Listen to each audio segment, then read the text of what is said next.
I think the Nifty 50 index के बारे में. What is this news trying to tell? The article says that some of India's biggest companies in the Nifty 50 index are currently trending much lower than their higher or ever prices. Think of it like this. A house that once sold for 100 lakh is now available for 20 lakh.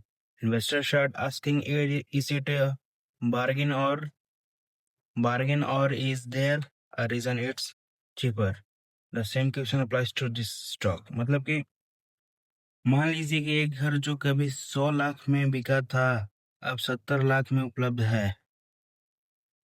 तब लोग सोचने लगते हैं क्या यह सस्ता bargain है या फिर इसके सस्ता होने के पीछे कोई वजह है. ठीक यही सवाल इन शेयरों पर भी लागू होती है. Stock trending below their all-time highs. Company or discount from all-time high.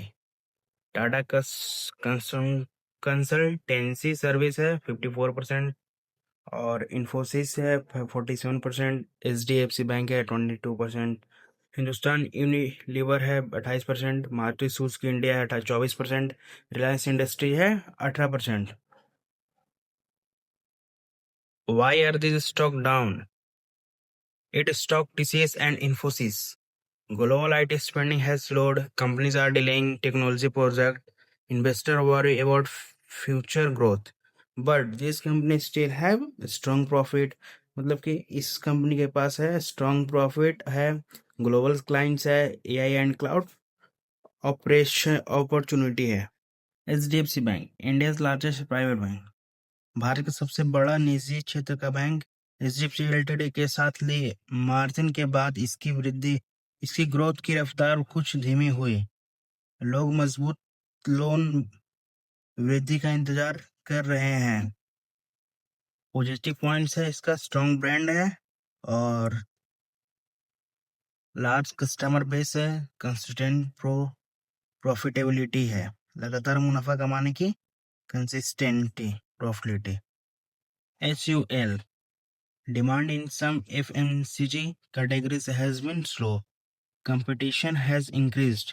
Still has famous brand, strong distribution network, stable business है इनके पास. और ये देखिए Maruti Suzuki India largest car maker, India का सबसे लार्जेस्ट कार बनाने वाली कंपनी है. और auto sector face ups and down in demand. इसका स्ट्रेंथ है market leader, huge dealer network और ग्रोइंग एसयूवी पोर्टफोलियो.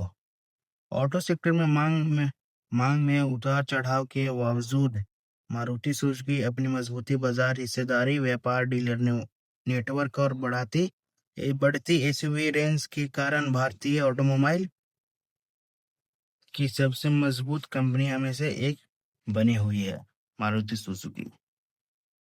ये है Reliance industries. Energy and telecom business face periodic market pressures. Investors are watching future growth plan.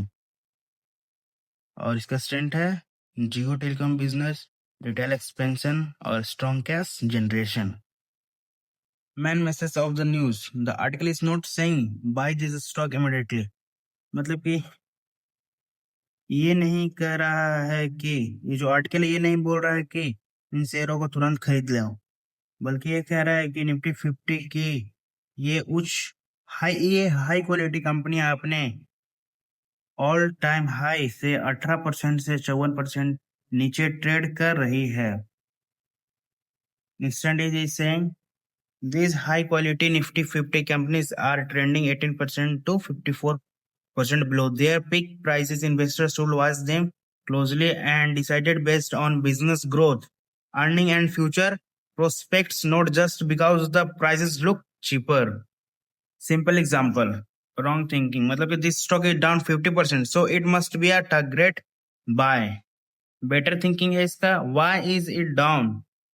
Is the business still a strong? Will earning grow in the future? That's the key message of the article. Bottom line, ये बड़ी stability कंपनियां हैं. इनके share अपने पिछले all time high से काफी नीचे आ चुकी है.